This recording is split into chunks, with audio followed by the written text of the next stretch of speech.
Okay, so in this class we're just going to do a quick rig overview, because there's nothing worse than animating and halfway through or towards the end finding out there's these controls that you could have used to make life a lot easier or something like that.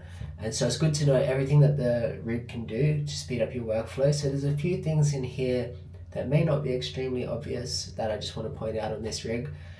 So first of all, if you've got the rig, you have the picker with it at the moment. So to make it so that the picker is actually selecting the rig controls, all you have to do is select a rig control and then click get namespace.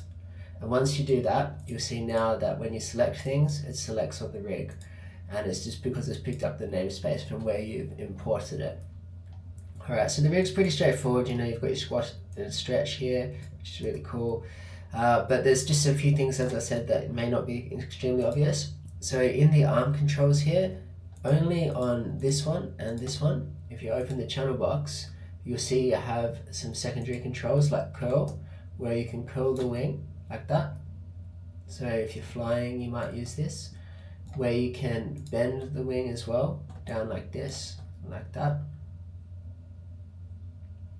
And also where you can twist the wing. If you want to add some twist in there as well, you've got that option to do so.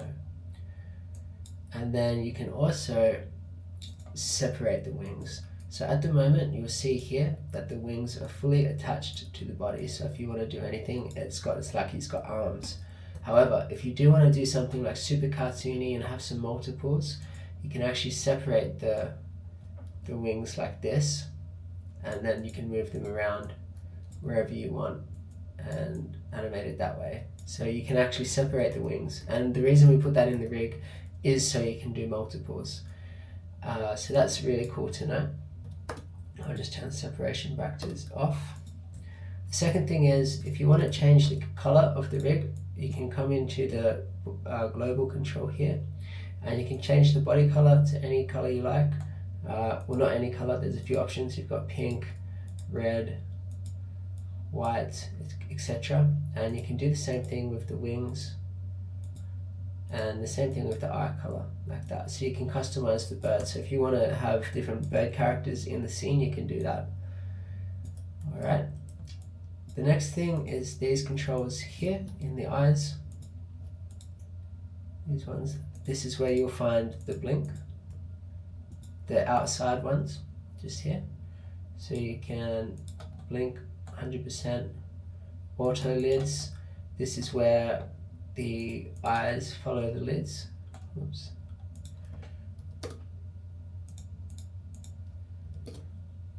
So if we grab this like this, I'll just lower the lids just a little bit, just so we can see maybe a bit clearer.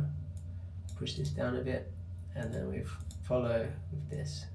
You see how the lids, see that's very much too strong, right? You don't want that. So if you come back here, you can reduce the auto lids.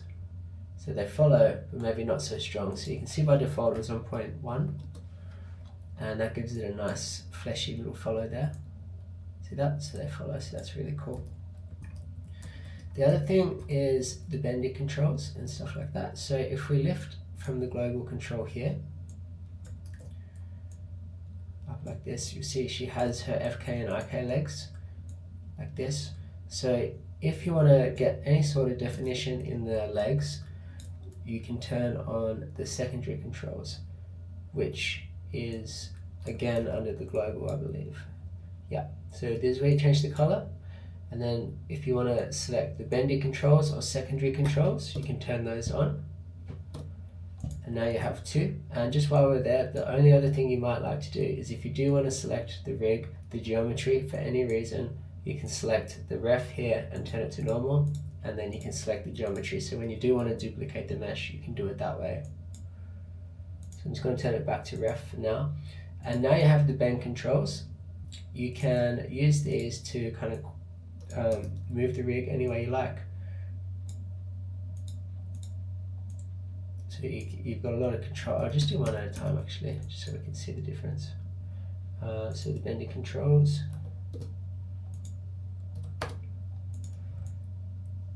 So you got a couple here, this. You can obviously create a noodle if you want. So there's loads and loads of flexibility. If you do want to give the bird a knee, you can lift the knee up like this, and you can either go like a bird and bring it back like this, or like a human and bring it forward like that, however you want to animate it. But if you are animating this like this, let's just say you're putting a nice bend in the leg for whatever reason,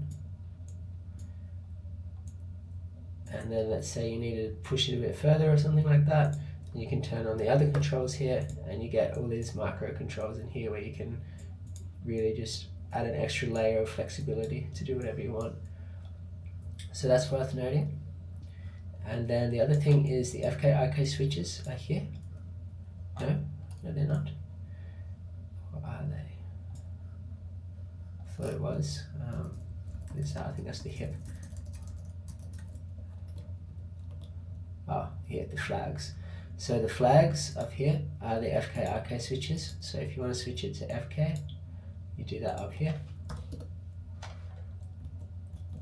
And you can see they're represented here on the picker here like this. So you can't see them by default.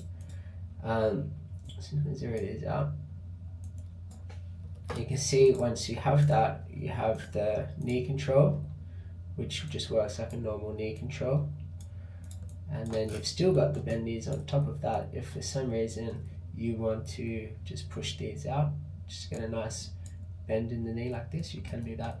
The other thing to be aware of is the leg joints here. These move. So if you're doing it, if you're doing like a walk, you can walk like this, or if you're jumping, you'll see in the course that I use these to animate the legs moving around. So it's important that you do this, because if, for example, you just move this up here like this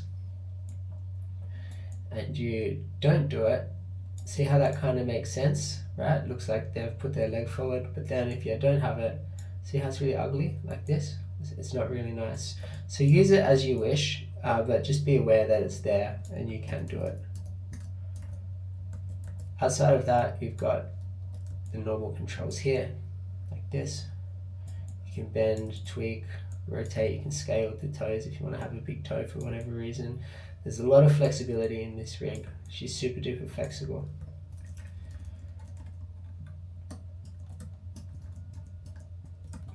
The other thing we have on the wings, you'll see when we turn on secondary controls, turn them off. Oh, that's not the secondary controls, that's just normal, okay. So you have these controls to animate individually all the wing, so it all moves kind of consecutively together. You can move it in the middle here if you want. You can move it here, but then when you get really particular and you really need to get something really unique, you've got these ones here in the middle where you can get the perfect shape. So there's really nothing you can't achieve with these wings. If there's a shape you can think about or draw it, you can achieve it with the rig, which make them super fun to animate. It is a bit tedious because if you see here, there's like 10 controls per wing, but the point is the control is there so that you can actually do what you want, which is really cool. And then we have the arm position. If you want to move the arm up like this, like a shoulder, if you will, like this, which is really nice. Which is these ones here.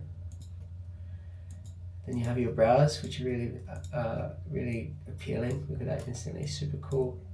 And you can you can bring these in.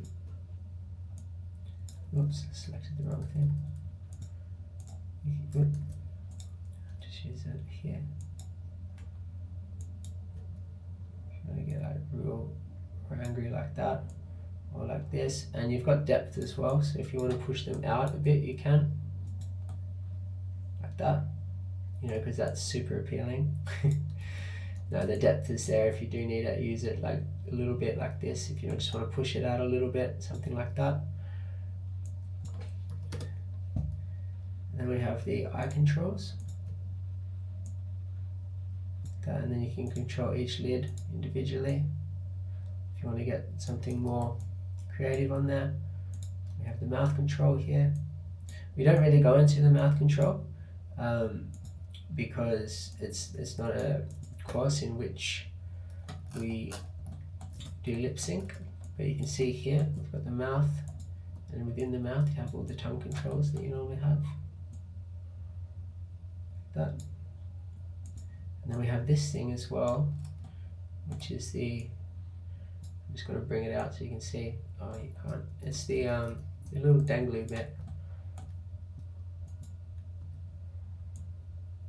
That thing. So you can animate this if you want to, which is really cool.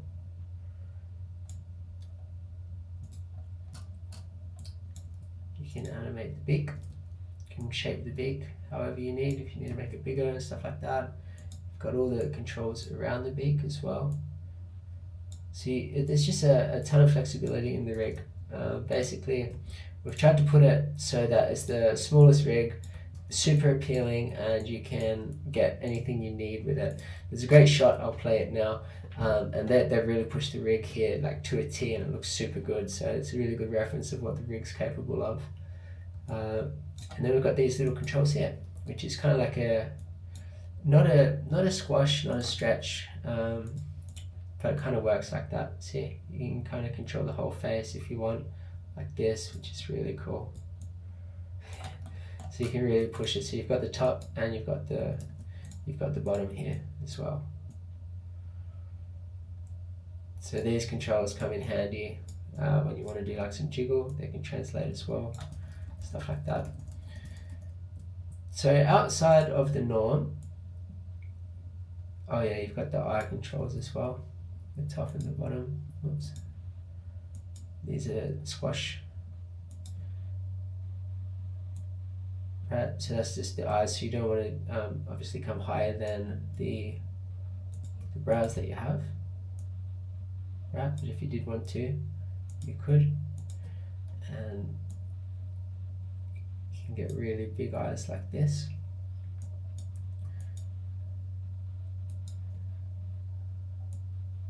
Right, you can make them really, really large if you want. And like I say in the course, I'll just quickly say here, even if this is happening, it's completely fine, because we can always come into the I teach you how to use this tool in the course, but you can come here and you can always just sculpt this as well and just pull it out. So anything that you want to achieve with the rig is possible. I can't be, but in the course I teach you how to do it, but for now I don't have the time. But let's just say that was what you wanted to do. You can do that, but we won't do that. We'll come back to normal, and then you can control the middle of the eyes here. Yeah, you do what you want, right? There's just so much flexibility in this rig. You can put the eyes up here, and you've got the cheek controls here. So you can really push the rig to the extreme, which is awesome. So, pardon me. There's absolutely so much you can do with the rig. I encourage you to explore the rig before you use the rig. I've kind of told you all the things that you might find hidden, but still just explore the rig. Make sure you know exactly what every control does. Where if you want to tweak the sides or anything like that, this is also where you can apply some nice squash to the whole eye. Sorry, this one, like that. Stays pretty clean. There's just heaps to do. So check it out and make sure you go real deep. And before you start working on the shot, just get super familiar. And with that out of the way, let's go into the course and we'll start doing the initial jump that we do for the course.